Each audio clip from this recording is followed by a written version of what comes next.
OK， 各位大家好，我係天王星。露面先。嗱，今日我哋要提告 YouTube 嘅審核系統。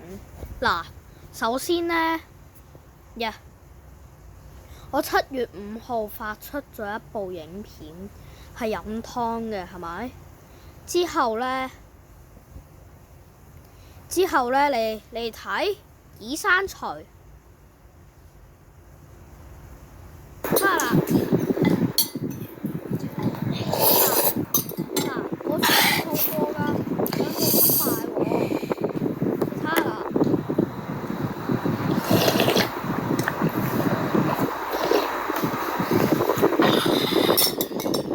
嗰啲啜聲，飲湯飲到啜聲冇問題啊嘛。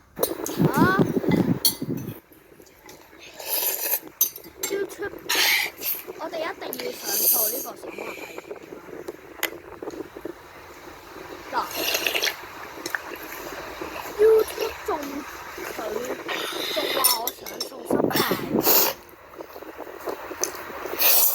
睇下 YouTube 根本就係盲嘅，呢個只係喺度飲湯，我飲個湯啫，係咪？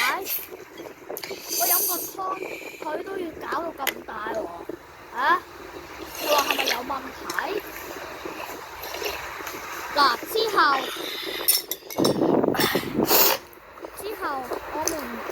我們以仔細覆查你的內容，並確認此內容不得在 YouTube 播放。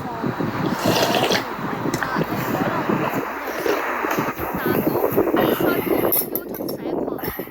你話離唔離譜？你哋話離唔離譜？仲話要保護 YouTube 嘅社群喎。佢呢個係亂咁舉報喎，呢個係亂刪除喎。係咪有人舉報啊？邊個舉報啊？捉佢出嚟！捉佢出嚟！為咗唔將個事情搞到咁大，必須捉佢出嚟！我要同佢做個審問。